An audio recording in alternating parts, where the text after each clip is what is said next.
Pada kesempatan kali ini, kita dari kelompok 31 podcast BBL SMA Pangudulur Santo Yosef akan membahas hal yang sedang kita hadapi saat ini, yaitu adalah pandemi COVID-19. Perkenalkan, nama saya Cornelia Tika dari kelas 12 IPA 1, nomor absen 9. Nama saya Benediktus Sabto dari kelas 12 IPS 2 nomor absen 3. Nama saya Yosef Niko dari kelas 12 IPS 1 nomor absen 32. Sekarang, mari kita bahas tentang COVID-19 ini. Sebenarnya, apa sih COVID-19 itu? Virus corona atau Severe Acute Respiratory Syndrome Coronavirus 2 adalah virus yang menyerang sistem pernapasan. Penyakit karena infeksi virus ini disebut COVID-19. Virus corona bisa menyebabkan gangguan ringan pada sistem pernapasan, infeksi paru-paru yang berat, hingga kematian. Severe Acute Respiratory Syndrome Coronavirus 2 yang lebih dikenal dengan nama virus corona adalah jenis baru dari coronavirus yang menular ke manusia. Virus ini bisa menyerang siapa saja, seperti lansia, orang dewasa, anak-anak, dan bayi, termasuk ibu hamil dan ibu menyusui. Infeksi virus corona disebut COVID-19 atau Coronavirus Disease 2019 dan pertama kali ditemukan di kota Wuhan, China pada akhir Desember 2019.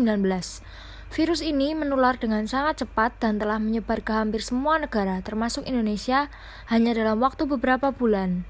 Hal tersebut membuat beberapa negara menerapkan kebijakan untuk memberlakukan lockdown dalam rangka mencegah penyebaran virus corona.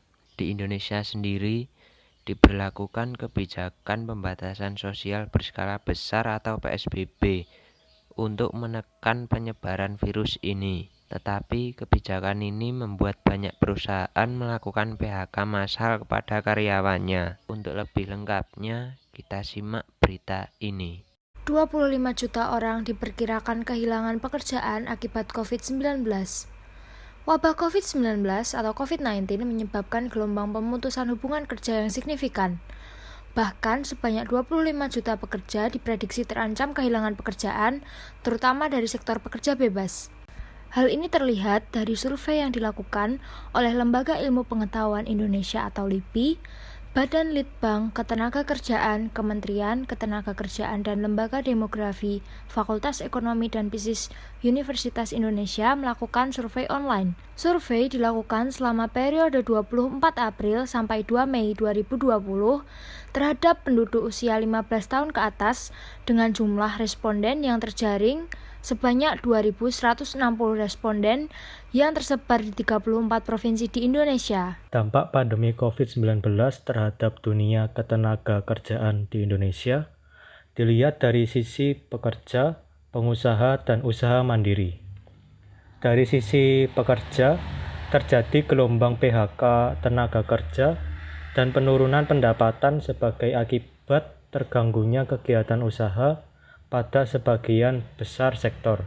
Sebanyak 15,6% pekerja mengalami PHK dan 40% pekerja mengalami penurunan pendapatan.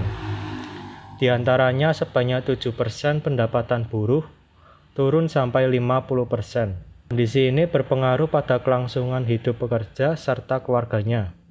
Jelas Ngadi dari Pusat Penelitian Kependudukan LIPI seperti dikutip dari siaran pers pada Selasa 19 Mei 2020. Dari hasil survei tersebut, dapat diprediksi 10 juta pengusaha mandiri akan berhenti bekerja dan 10 juta lainnya pendapatan menurun lebih dari 40%. Sebanyak 15 juta pekerja bebas atau pekerja keluarga akan menganggur, ungkapnya.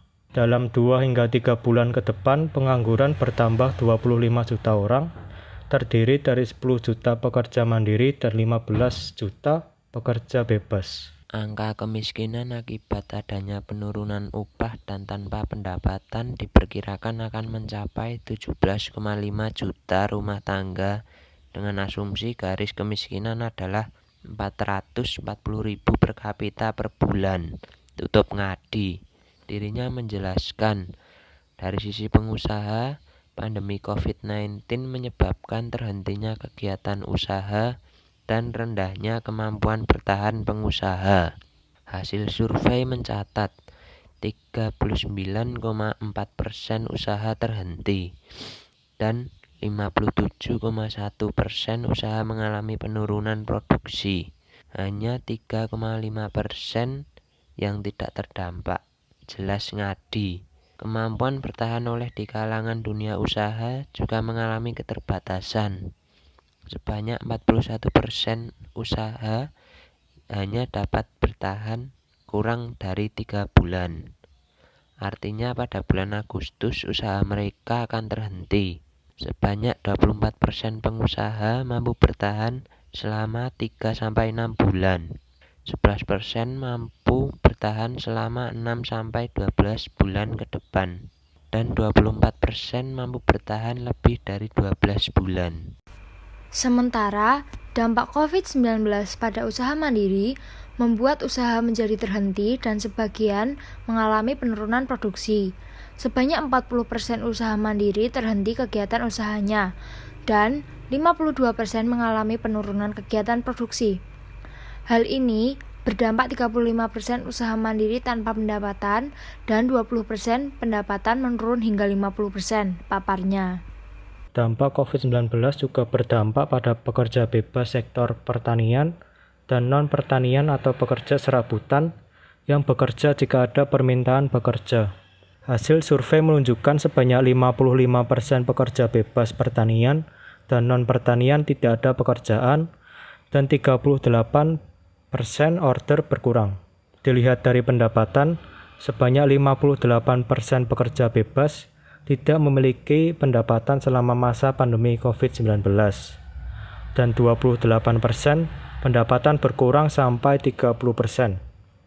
Data Kementerian Ketenagakerjaan per 20 April 2020 mencatat sebanyak 2.084.593 pekerja dari 116.370 perusahaan dirumahkan dan terkena pemutusan hubungan kerja.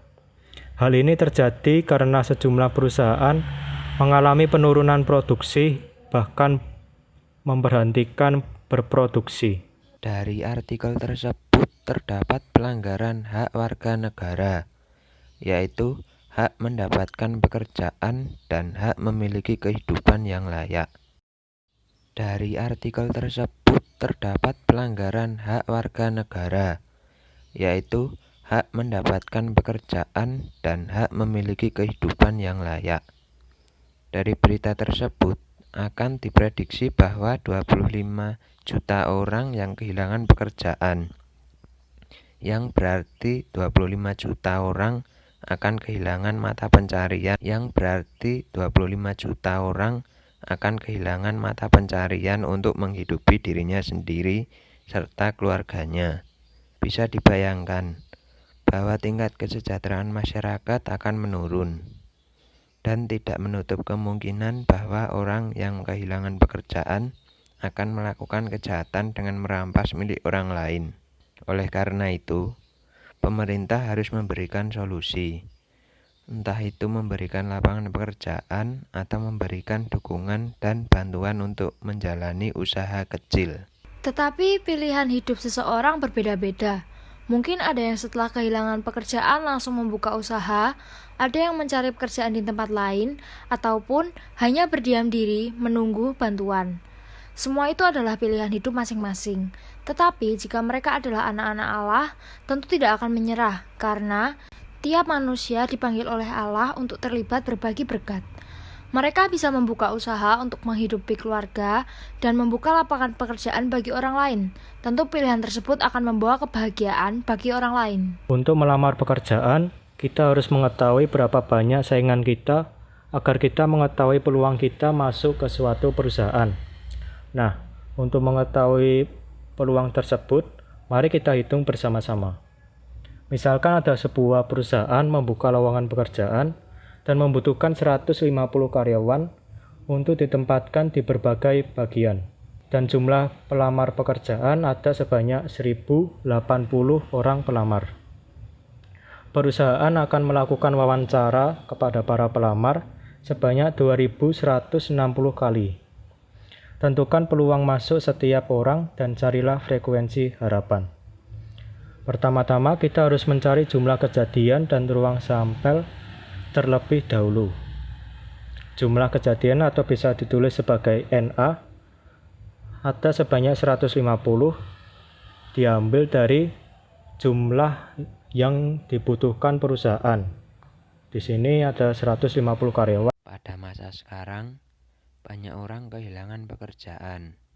Banyak orang mengalami kerugian dalam berbisnis, sehingga menyebabkan kondisi perekonomian menurun. Hal ini mengingatkan kita kepada masa sebelum Dekret Presiden 5 Juli 1959 dikeluarkan, di mana kondisi negara kacau karena perpecahan dan pemberontakan sehingga menyebabkan kondisi perekonomian memburuk. Kondisi sekarang harus saling bahu-membahu dan tidak mengedepankan ego untuk menyelesaikan permasalahan bangsa ini. Bukankah dalam UUD 1945 yang menjadi salah satu isi Dekret Presiden 5 Juli 1959 sudah mengamanatkan untuk bela negara bagi semua warganya? Semua perlu konsisten dengan perannya masing-masing dalam bernegara, sehingga tidak lagi terjadi penyimpangan seperti pada masa demokrasi terpimpin. Konsistensi perlu dijaga baik dari eksekutif, yudikatif, dan legislatif, agar rakyatnya tidak terlunta-lunta. Demikian yang bisa kami sampaikan pada podcast kali ini. Mohon maaf jika ada salah kata. Kami mengucapkan terima kasih yang sudah menonton. Sampai jumpa.